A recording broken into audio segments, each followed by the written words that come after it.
Good evening, dear televiewers, and welcome to RTVC. You're watching Koume News coming straight to you from the headquarters of Christian Missionary Fellowship International. The headquarters church organizes a seminar to train leaders. ZTF Bible School opens in Canada, precisely in Chelsea.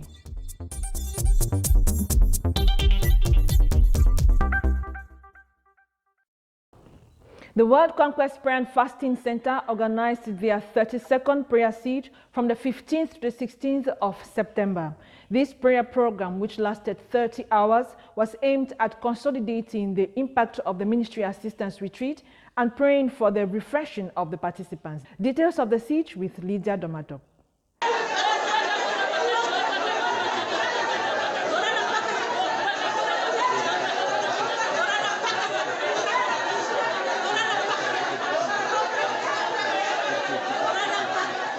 The World Conquest Prayer and Fasting Center held its 32nd prayer siege of the year from 15th to 16th September 2021.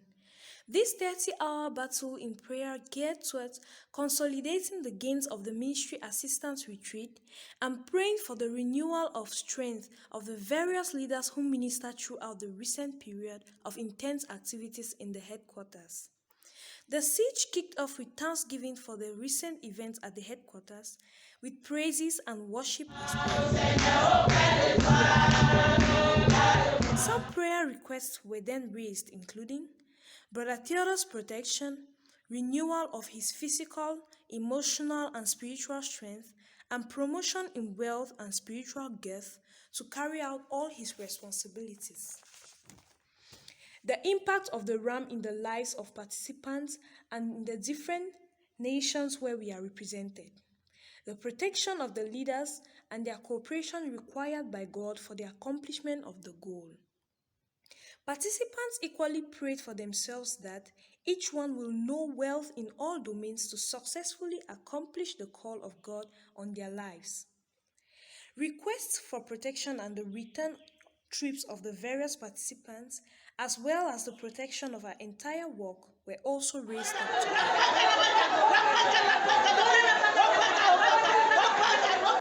A seminar to train leaders for the headquarters church took place on the 9th of September at the Tigaza Center in Betwa. The training session was coordinated by the pastor of the headquarters church, Alphonse Tawet. The first training seminar of leaders in the headquarters church was held on Saturday, 18 September at Tigaza Center. This aligns to the general goal of raising and training 1,000 leaders in the headquarters church in Phase 3.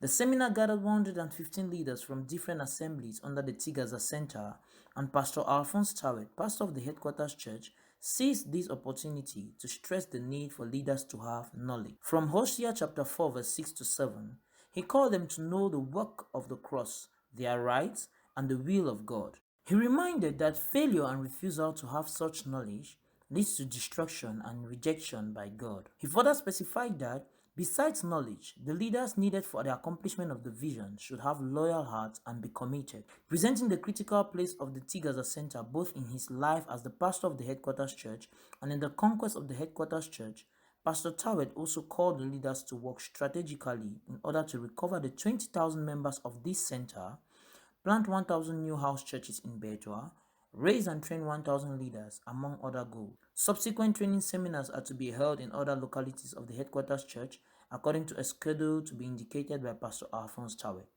For Radio Television Voice of the Cross, Theodore Dumas.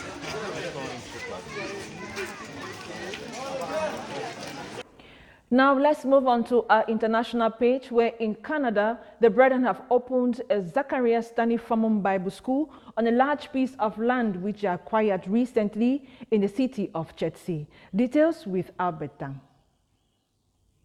Welcome to the Canada ZTF Bible Center. It is a large piece of land recently acquired by the Saints of the Christian Missionary Fellowship International in Canada. The center is located in the Chelsea district, exactly 80 kilometers from Montreal. It is a 50-hectare plot consisting of 49 hectares of land and 1 hectare lake. The facility is made up of 10 buildings. It is fitted with a large hall, a conference building, a 3-room apartment, and a basement. Besides, there are 7 rooms and large dormitories available to lodge potential residents. The center also contains a refectory, a gym hall, a multi-purpose sport complex, a swimming pool, and modern log cabins, making it even more enjoyable. All glory be ascribed to God for this breakthrough. Ministers to children of the church in Côte d'Ivoire have received a 9-day training session for their effectiveness in their domain. The program took place from the 13th to the 21st of September. Priska Domatop tells us more. Les enfants de Dieu sont glorieux. Sister Rose Atanga, in charge of the Ministry to Children in Christian Missionary Fellowship International Worldwide, paid a visit to the brethren in Ivory Coast on the 13th of September 2021. She was warmly welcomed back at the church premises by the lambs, the ministers to children, the elders, and the church as a whole, with songs of joy and praises. We are joyful to see you today. Welcome in Ivory Coast. A welcome speech in which was expressed gratitude to God and the joy for the presence of Sister Rose Atanga in Ivory Coast was given by one of the elders of the church. Sister Rose spoke about the importance of children in God's global purposes and in the ministry, while giving a background of her 33 years of experience as a believer and as a minister to children.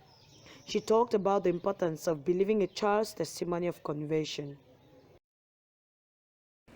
We close this edition of the news with another joyful event which took place recently at the headquarters.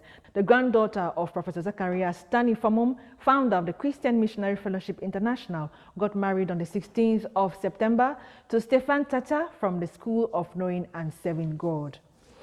It was always going to be a day like no other, where in the presence of family members, friends, and the brethren and other well-wishers, Anna Donald and Stefan Tata were joined in holy matrimony.